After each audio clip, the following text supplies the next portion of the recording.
जय माता दी दोस्तों। आप सभी का स्वागत है हमारे चैनल पर। दोस्तों आज हम जानने वाले हैं चंद्र राशि कन्या का मासिक राशिफल सितंबर माह 2024 का। स्वास्थ्य के लिहाज से कैसा रहेगा यह महीना?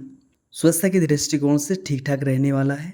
राशि स्वामी महीने की शुरुआत में एकादश भाव में रहकर स्वास्थ्य को मजबूत बनाएंगे।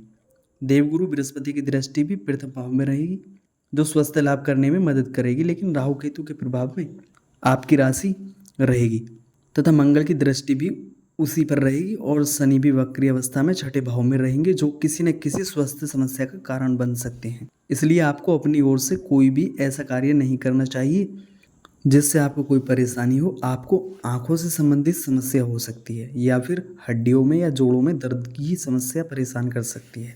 इनसे बचने के लिए भरपूर पौष्टिक मात्रा में भोजन करें और सुबह शाम अपनी आंखों को स्वच्छ जल से धोते रहें। सेहत के प्रति जागरूक बने, चाहे तो सुबह की सैर अथवा व्यायाम भी कर सकते हैं। मानसिक तनाव को दूर करने के लिए ध्यान का सहारा लें। करियर के दृष्टिकोण से यह महीना कुछ अब तक अनुकूल रहने की संभावना दिखाई दे रही है। दसम भाव के स्वामी बुध महाराज महीने की शुरुआत में एकादश भाव में रहेंगे, जो आपकी अच्छी स्थिति को दर्शाता है। आपकी हाजिर जवाबी संवादशैली आपको अन्य लोगों से आगे रखेगी और इससे आपको कार्य क्षेत्र में अच्छी सफलता मिलेगी। 4 सितंबर को बुध सिंह राशि में द्वादश भाव में चले जाएंगे, जिससे कार्य क्षेत्र को लेकर भागदौड़ और अतिव्यवस्था शुरू हो जाएगी। आपको बहुत ज़्यादा प्रयास करने होंगे अपने काम को पूर्ण करने के लिए। इस संबंध में आपकी अनेकों लंबी यात्राएं भी हो सकती है, लेकिन आप अपने काम को तवज्जो देंगे और इसी से आपको फायदा होगा। 23 सितंबर को बुध कन्या राशि यानी कि आपकी ही राशि में प्रवेश कर जाएंगे। यह समय नौकरी के लिए और भी बेहतर रहने वाला है। आपको वरिष्ठ अधिकारियों का सहयोग भी मिलेगा और आपके काम में तरक्की होगी। छठे भाव के स्वामी शनि महाराज पूरे महीने छठे भाव में वक्री अवस्था में विराजमान रहने वाले हैं, जिससे आपके ऊपर काम का दबाव तो रहेगा, लेकिन आप मेहनत से पीछे हटने वाले नहीं हैं। किसी से आपको सफलता मिलेगी। सूर्य द्वादश भाव में बैठकर शनि पर दृष्टि डालेंगे, जिससे महीने की शुरुआत में आपको किसी से भी कड़वे वचन बोलने से या लड़ाई झगड़ा करने से बचना चाहिए। महीने का उत्तरार्ध में जब सूर्य 16 तारीख को राशि परिवर्तन कर जाएंगे, तब इस स्थिति पर भी सुधार हो जाएगा। व्यापार करने वाले जातकों के लिए महीना मध्य रहने वाला है। सप्तम भाव के स्वामी देवगुरु बृहस्पति नवम भाव में विराजमान रहेंगे, जो व्यवसाय से संबंधित यात्राएं कराएंगे। लेकिन दूसरी तरफ पूरे महीने राहु महाराज सप्तम भाव में विराजमान रहेंगे, जो आपको अनियमितता से युक्त करेंगे। आप अपने व्यापार में बराबर बड़ा बदलाव करते रहेंगे, जो बदलाव कुछ अच्छे होंगे और कुछ प्रतिकूल भी हो सकते हैं। इसलिए आपको सावधानी रखनी चाहिए और जल्दबाजी में अगर कोई भी निर्णय लेने से बचना चाहिए। महीने की शुरुआत में शुक्र महाराज की दृष्टि सप्तम भाव पर रहेगी, जो व्यापार को कुछ हद तक अनुकूल देगी।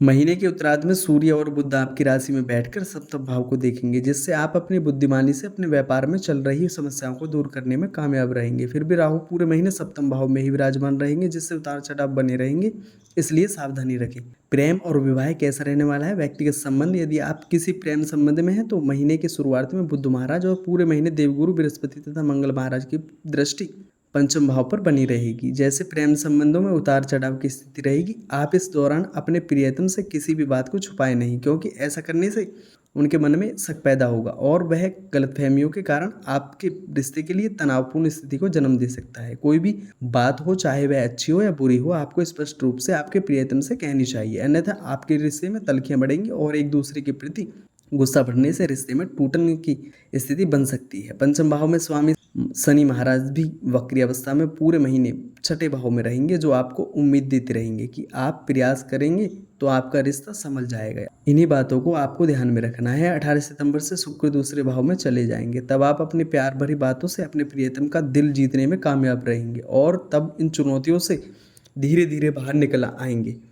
विवाहित जातकों की बात करें तो सप्तम भाव में पूरे महीने राहु महाराज विराजमान रहने वाले हैं और महीने के पूर्वार्ध में शुक्र ग्रह की दृष्टि सप्तम भाव पर रहेगी, जिससे आप अपने वैवाहिक जीवन में कुछ हद तक रोमांटिक भी रहेंगे और अपने जीवन साथी के लिए कुछ अच्छा भी करने की कोशिश करेंगे, जिसको देखकर जीवन साथी भी आपके प्रति सहानुभूति और प्रेम की भावना रखेंगे। सप्तम भाव के स्वामी बृहस्पति महाराज नवम भाव में रहेंगे, जिससे आप अपने पर जीवन साथी के साथ लंबी यात्रा पर जा सकते हैं। किसी धार्मिक स्थल की यात्रा भी कर सकते हैं।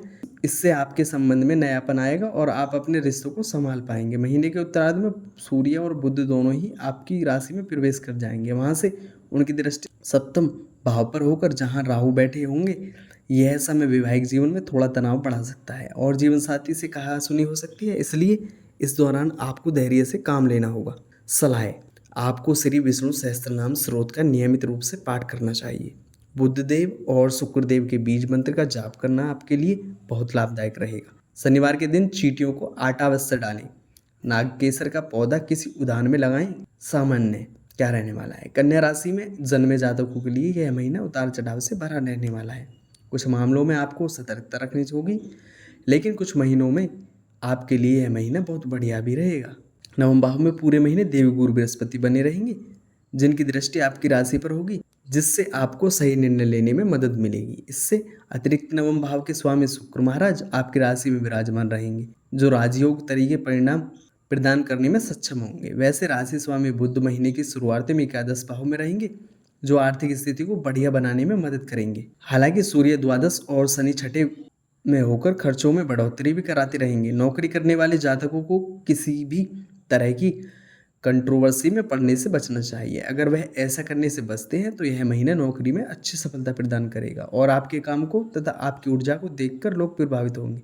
व्यापार करने वाले जातकों के लिए महीना अच्छा रहेगा। व्यावसायिक यात्राएं सफलतादायक होंगी और आपके व्यापार को उन्नति दिलाने में सफलता मिलेगी। प्रेम संबंधों के लिए महीना पूर्वार्ध में मध्य रहेगा, लेकिन उत्तरार्ध में कुछ हद तक सुधार आने की योग बनेंगे। आपको अपने प्रियतम से कोई भी बात छिपानी नहीं चाहिए। यदि आपकी आर्थिक स्थिति को देखा जाए तो यह कहा जा सकता है कि महीने की शुरुआत में बुध महाराज एकादश भाव में विराजमान रहेंगे और आपकी आमदनी को बढ़ाने में कोई कमी नहीं रखेंगे। लेकिन द्वादश भाव में सूर्य महाराज की उपस्थिति और उन पर शनि ग्रह की दृष्टि होना आपके खर्चों को भी बढ़ाने का काम करेगी। 4 सितंबर से आपके राशि स्वामी द्वादश भाव में चले जाएंगे, जिससे खर्चों में और तेजी आने लगेगी और आमदनी में कुछ स्थिरता दिखेगी। इसके बाद 23 सितंबर को बुध भी सूर्य महाराज के साथ कन्या राशि में होंगे, जिससे खर्चों में नियंत्रण लगना शुरू हो जाएगा।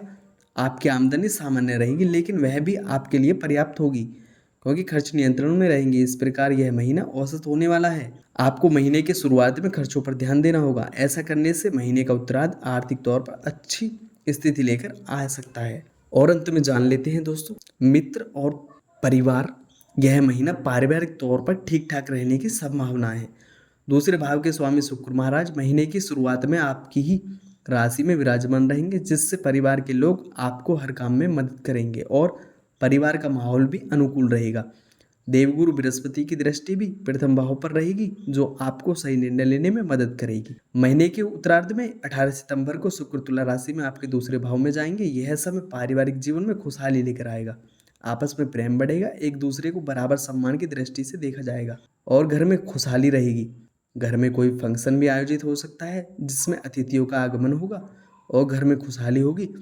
किसी के विवाह की बात भी चल सकती है। चतुर्थ भाव के स्वामी देवगुरु बृहस्पति नवम भाव में विराजमान रहेंगे। यह स्थिति भी पारिवारिक जीवन में खुशहाली दिखाती है। हालांकि दसम भाव में बैठे मंगल महाराज चतुर्थ दृष्टि से प्रथम भाव और सप्तम दृष्टि से चतुर्थ भाव को देखेंगे, जिससे बीच बीच में कुछ गर्मागर्मी हो सकती है, लेकिन इस सबके बावजूद पारिवारिक जीवन में प्रेम बना रहने की अच्छी संभावना दिखाई देती है। आपके भाई बहन आपके कार्य में बराबर सहयोग करेंगे और उनकी सलाह अथवा सहायता से आपके काम में सफलता के योग बनेंगे।